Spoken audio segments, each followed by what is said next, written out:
சேனலை சப்ஸ்கிரைப் பண்ணுங்கள். Video updates and notification வரதுக்கு பெல் ஐக்கானை ப்ரெஸ் பண்ணுங்கள்.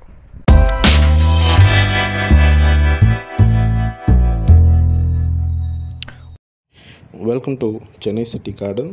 ஸோ இன்றைக்கி பார்த்தீங்கன்னா இந்த ஆடி பட்டத்தில் என்னென்ன செடிகள் எல்லாம் வளர்க்கலாம் அப்படின்றத பார்க்கலாம். நான் என்னென்ன வளர்க்குறேன் அப்படின்றதையும் உங்களுக்கு விரிவாக சொல்கிறேங்க. நீங்கள் பார்த்துட்ருக்கிறது போல் வெள்ளை முள்ளங்கி, குட்டை புடலை, வெள்ளரிக்காய், நீல சுரை, பீர்க்கங்காய், குட்டை சுரைக்காய், செடி அவரை. ஸோ இந்த ரகங்கள் தான் வாங்கியிருக்கேன் இந்த முறை. ஸோ ஒரு விதையாக பார்த்திங்கன்னா நான் ஊண்ட போகிறேன். அதுக்கு முன்னாடி ஆடிப்பட்டம் கிட்டத்தட்ட முடிய போகுது. இந்த டைமில் நான் இந்த வீடியோ போடுறதுக்கு காரணம், கிட்டத்தட்ட 15 நாட்களுக்கு முன்னாடி நான் இதெல்லாம் விதைச்சிட்டேன். ஸோ எப்படி வளருது, முளைப்பு திறன் எப்படி இருக்குது, இதெல்லாம் பார்த்துட்டு போடலாம் அப்படின்னு நினச்சேன். ஆல்ரெடி தோட்டம் வச்சுருக்கிறவங்க ஆடிப்பட்டத்துக்கு ஸ்டார்ட் பண்ணியிருப்பீங்க. ஸோ அதை புதுசாக சொல்ல வேணாம் அப்படின்ட்டு தான் நான் முளைச்சப்புறம் போடலாம் அப்படின்னு சொல்லிவிட்டு இந்த வீடியோ போடுறேங்க. விதைகளை விதைக்கும்போது ரொம்ப ஆழமாக விதைச்சிடாதீங்க. ரொம்ப ஆழமாக விதைச்சிங்கன்னா முளைப்பு திறன் ரொம்பவே கம்மியாக இருக்கும். அதே நேரத்தில் ரொம்ப மேலவும் வச்சிடாதீங்க. ஆள்காட்டி விரலில் மேலே பார்த்திங்கன்னா சிறிதளவு விரல் உள்ளே போகிற அளவுக்கு நீங்கள் ஓட்டை போட்டு விதைகளை விதைப்பது சரியாக இருக்கும். ஸோ இந்த முறைகளில் நீங்கள் தொட்டிகளில் விதைக்கலாம். மண்கலவையை பொறுத்த வரைக்கும் எப்போவும் நான் சொல்கிறது போல் கொக்கோபீட், மண்புழு உரம், செம்மண் 3மே சரி விகிதத்தில் எடுத்துக்கிட்டாலும் சரி, இல்லை கொக்கோபீட் கொஞ்சம் அதிகம் இருந்தாலும் பரவாயில்ல.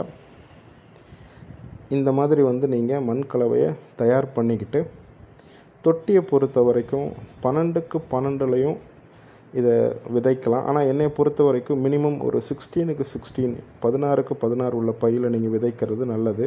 நான் இந்த மாதிரி டப்பில் வச்சுருக்கேங்க. ஏன்னா க்ரீப்பர் செட்டப், அதாவது கிளைம்பர் க்ரீப்பருக்கெலாம் பார்த்திங்கன்னா செட்டப் ரெடி பண்ண அப்புறம் அதுக்கு உள்ளே இந்த டப்பெல்லாம் வச்சுருந்தேன். ஸோ அதனால் அப்படியே அதில் விதைகள் விதைச்சிருக்கேன். வேர் நல்லா விட்டு பரவுறதுக்கு அது உதவியாக இருக்கும். இது பார்த்திங்கன்னா கொத்தமல்லி விதை. கிட்டத்தட்ட வெயில் சீசனில் இதை ட்ரை பண்ணி பார்த்துருந்தீங்கன்னா கண்டிப்பாக உங்களுக்கு முளைப்பு திறன் ரொம்ப கம்மியாக இருந்திருக்கும். ஏன்னா வெயில் ரொம்ப அடிக்கும்போது கஷ்டம் கொஞ்சம். ஸோ இப்போ பார்த்திங்கன்னா இந்த சீசனில் நீங்கள் கொத்தமல்லியும் ட்ரை பண்ணலாம். கொத்தமல்லி, புதினாவும் என்னை பொறுத்த வரைக்கும் ஆல் சீசன் கிராப்ஸ் தான். பட் கொத்தமல்லியை வெயில் காலத்தில் தவிர்க்கிறது நல்லது. புதினாவை பொறுத்த வரைக்கும் என்னோடய வீடியோஸ் நிறையா இருக்குங்க. உங்களுக்கு அதில் ஏதாவது சந்தேகம் இருந்துச்சு அப்படின்னா அந்த வீடியோக்களை நீங்கள் தேடி பார்க்கலாம்.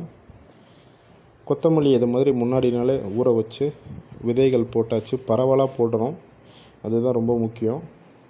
லேசாக இந்த மாதிரி அழுத்தம் கொடுத்து அப்போ தான் விதைகள் சரியாக உட்காரும். ஏன்னா நம்ம அழுத்தம் கொடுக்காமல் விட்டோம் அப்படின்னா தண்ணி ஊற்றும்போது ஒரே இடத்துல விதைகள் குவியறதுக்கு வாய்ப்பு இருக்குங்க. இதை பற்றி கண்டிப்பாக தனியாக நான் வீடியோ போடுறேன். இப்போ நீங்கள் தண்ணி ஊற்றும் போதே பார்க்கலாம், விதைகள் எங்கேயுமே நகரலை. காரணம், நான் லேசான அழுத்தம் கொடுத்துருந்தேன். ஸோ இந்த முறையில் பண்ணும்போது பரவலாகவே செடிகள் வளர வாய்ப்பு இருக்குங்க. அடுத்ததாக பார்த்திங்கன்னா வெள்ளை முள்ளங்கி. முள்ளங்கியை பொறுத்த வரைக்கும் இந்த விதைகள் எல்லாமே 10 ரூபாய் 20 ரூபாய்க்கு தாங்க வாங்கினது. நீ உங்கள் வீட்டு பக்கத்தில் இருக்கக்கூடிய நர்சரியிலையோ இல்லை சீட்ஸ் விற்கிற இடத்துலையோ வாங்கிக்கோங்க. நாட்டு ரகங்களாக பார்த்து வாங்கிக்கோங்க. ஸோ நான் இப்போ என்ன பண்ணுறேன் அப்படின்னா முள்ளங்கி நாற்று உற்பத்தி தாங்க செய்கிறேன். நேரடி விதைப்புன்றது நீங்கள் சின்ன சின்ன விதையாக இருக்கிறதுனால நிறைய தொட்டிகளில் விதைக்க வேண்டியது இருக்கும். அதனால் நான் 2-3 தொட்டிலே பார்த்திங்கன்னா இந்த மாதிரி எல்லா விதைகளையும் பரவலாக போட்டுட்டு மண்ணை போட்டு மூடிட்டு நாற்றுகள் உற்பத்தியான அப்புறம் பார்த்திங்கன்னா வேறு தொட்டிகளில் இல்லை தனித்தனி தொட்டிகளில் நம்ம முள்ளங்கியை நடலாம். இதை பற்றிலாம் விரிவாக அடுத்து வரக்கூடிய வீடியோக்களில் பார்க்கலாங்க.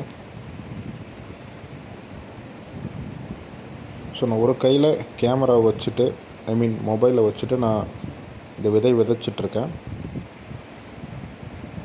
ஸோ இந்த டப்புலேயும் பார்த்திங்கன்னா நிறைய விதைகளை விதைக்க முடியுங்க. இந்த மாதிரி பொதுவாகவே ஃப்ளாட்டாக இருக்கக்கூடிய எந்த ஒரு பாட் தொட்டியோ இல்லை க்ரோ பேக்கோ உங்களுக்கு நாற்றுகள் உற்பத்தி பண்ணுறதுக்கு ஈஸியாக இருக்கும்.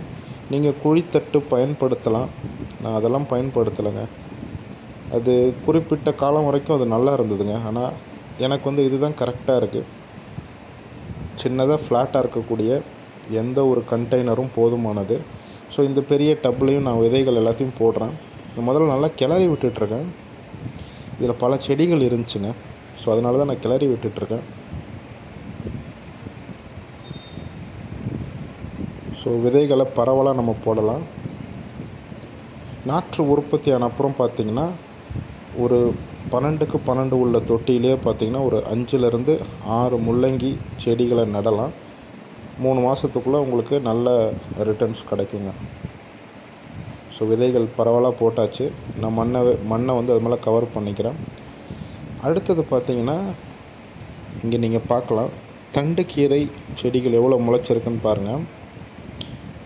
கூடவே பீர்க்கங்காய் செடியும் முளைச்சிருக்கு. தண்டுக்கீரையை பொறுத்த வரைக்கும் நான் 4-5 செடி அப்படியே விட்டுருவேங்க. அது விதை வந்து மெச்சூர் ஆகி நமக்கு நிறைய விதைகள் கிடைக்கும் ஒரே ஒரு செடியிலேயே. ஸோ அதை வந்து பரவலாக நான் போட்டிருக்கேன். அடுத்தது வெள்ளரி செடிகள். இது லாஸ்ட்டு சீசன், கடந்த சீசனோட தொடர்ச்சி. மிச்சம் இருக்கக்கூடிய செடிகள்லையும் இன்னும் எனக்கு வெள்ளரிக்காய் வந்துக்கிட்டே இருக்குங்க. இது அர்மீனியன் குக்கும்பர்னு சொல்லுவோம். இது நல்லா நீளமாக தடிமலாக வரும். இது நல்லா வளர விட்டுட்டீங்க அப்படின்னா ரொம்ப பெருசாகவே வருதுங்க. என்னோடய இன்ஸ்டாகிராம் பதிவுகளை பார்த்துட்டு இருந்தீங்கன்னா உங்களுக்கு தெரிஞ்சிருக்கும். இவ்வளோ சின்னதாக இல்லை, கிட்டத்தட்ட 1.5 அடி 2 அடி வரைக்கும் இந்த வெள்ளரிக்காயானது வருது.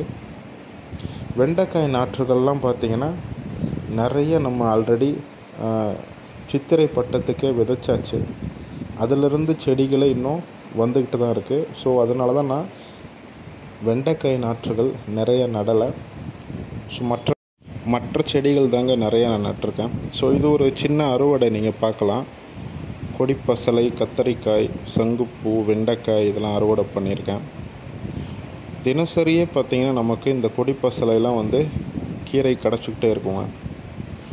கீரையை பொறுத்த வரைக்கும் பல வெரைட்டிஸ் இருக்குது. எனக்கு வந்து இந்த ரெகுலராக வரக்கூடியது, அதாவது பறிக்க வந்துக்கிட்டே இருக்கக்கூடிய கீரைகள் நான் மாடி தோட்டத்தில் நிறையா வச்சுருக்கேங்க. இங்கே பார்க்கலாம் நீங்கள் தண்டுக்கீரை ரகங்கள். மயில் வண்ணத்தில் இருக்கக்கூடிய ஒரு தண்டுக்கீரை 3-4 கலர் சேர்ந்துருக்குங்க. அந்த கீரை ரகம் நீங்கள் பார்க்கலாம். கீழே அந்த கலர் கூட பச்சை கலர் 3 கலர் சேர்ந்துருக்கு பாருங்கள். ஸோ அதுதான். இதில் ஒரு 2-3 செடியை விட்டுருவோங்க. அதில் பூ பூத்து நிறைய விதைகள் கிடைக்கும். திரும்பவும் நம்ம ஒரு பெரிய டப்லையோ இல்லை ஃப்ளாட்டாக இருக்கக்கூடிய பெரிய பேக்லையோ நம்ம கீரைகள் விதைக்கலாம். கீரைகள் தாங்க எனக்கு மாடி தோட்டத்தில் அதிகபட்சமான அறுவடை கொடுத்துக்கிட்டே இருக்குது. ஏன்னா மற்ற செடிகள்லாம் சீசனுக்கு சீசன் நம்ம எடுத்துகிட்டு புதுசாக நட வேண்டியது இருக்கும். காய்ப்பு வரைக்கும் காத்துக்கிட்டு இருக்க வேண்டியது இருக்கும். பட் கீரைகள் எனக்கு நல்ல அறுவடை கொடுத்துட்ருக்கு. நீங்கள் பார்த்துட்ருக்கிறது கத்தரிக்காய் நாற்றுகள். இது கிட்டத்தட்ட ஒரு மாடி தோட்டம் வந்து ஒரு டூர் மாதிரி ஆயிடுச்சு, கார்டன் டூர் மாதிரி. பட் ஸ்டில் நான் என்னென்ன பண்ணியிருக்கேன்னு உங்கள்கிட்ட சொல்லணும் அப்படின்னு நினச்சேன். அந்த விதத்தில் கத்திரிக்காய் நாற்றுகளும் நான் நட்டிருக்கேன். இது வந்து லாஸ்ட்டு சீசன் வந்த கத்திரிக்காயை வந்து அதிலிருந்து விதைகள் சேகரித்து திரும்பவும் இந்த மாதிரி நாற்று உற்பத்தி செய்கிறதுங்க. கார்டனிங் ரொம்பவே இன்ட்ரெஸ்டிங்காக இருக்குங்க. நீங்கள் ரெகுலராக அதை பண்ணணும். அப்போ தான் நீங்கள் ரொட்டேஷ்னலாக நீங்கள் நிறைய அறுவடை எடுக்க முடியும். செடியை பார்த்துட்ருக்கிறது ரொம்பவே நல்லாயிருக்கும். அடுத்து ஒரு சின்ன உரம். இது வந்து பார்த்திங்கன்னா ஆமணக்கு புண்ணாக்கு சொல்லுவோம் இல்லைங்களா, கேஸ்டர் புண்ணாக்கு, கேஸ்டர் ஆயிலோட ஆமணக்கு புண்ணாக்கு இருக்கு இல்லைங்களா, அதுதான் இது. ஸோ அதை வந்து பார்த்திங்கன்னா 2 நாள் ஊற வச்சு அதை பற்றி விரைவில் வீடியோஸ் போடுறேன். நிறைய பேர் உரங்கள் பற்றிலாம் கேட்குறீங்க இன்ஸ்டாகிராமில் இது வரைக்கும் ஃபாலோ பண்ணாத நண்பர்கள் ஃபாலோ பண்ணுங்கள். ஸோ ஆமணக்கு உரம் வந்து 2 நாள் நான் ஊற வச்சுருந்தேன். அதை எடுத்து இப்போ நம்ம எல்லா செடிகளுக்கும் கொடுக்கலாம். ரொம்பவே சத்தானதுங்க. Nitrogen rich. இதில் மற்ற சத்துகளும் இருக்குது, பட் ஆனால் நைட்ரோஜன் அதிகமாக இருக்குது. இந்த புடலங்காய் செடியெல்லாம் பாருங்கள், நான் விதைச்சிருந்தேன் இல்லையா, அதில் வந்த செடி தான் அந்த புடலங்காய் செடி. வெண்டைக்காய் செடியெல்லாம் பார்க்கலாம் நீங்கள். இது ஆக்சுவலாக நான் வீடியோ ஸ்டார்டிங்கில் காமிச்சிருக்கணும், பட் வீடியோ கடைசியில் தான் வருது. அவரைக்காய் செடியெல்லாம் பாருங்கள், இது விதைச்ச அப்புறம் வந்திருக்க செடிகள். நான் உங்களுக்கு வீடியோ ஸ்டார்டிங்லேயே சொல்லியிருப்பேன், விதைச்சதுக்கப்புறம் எப்படி வளர்ந்துருக்குன்னு காமிக்கணும்னு சொல்லிவிட்டு. நல்லா லஷ் க்ரீனாக, அதாவது ரொம்பவே பச்சை பசேர்னு வளர்ந்துருக்குங்க. இது ஒரு மாதுளை செடி, நீங்கள் பார்க்கலாம். இதுக்கும் நான் அந்த உரம் கொடுக்குறேன். ஸோ இவ்வளோ தாங்க நான் வச்சுருக்கிறது. இன்னும் அப்டேட்ஸோட கம்மிங் வீடியோஸில் பார்க்கலாங்க. இந்த வீடியோ பிடிச்சிருந்துச்சுன்னா லைக் பண்ணுங்கள், ஷேர் பண்ணுங்கள், நம்ம சேனலுக்கு முக்கியமாக சப்ஸ்கிரைப் பண்ணுங்கள். தேங்க்யூ.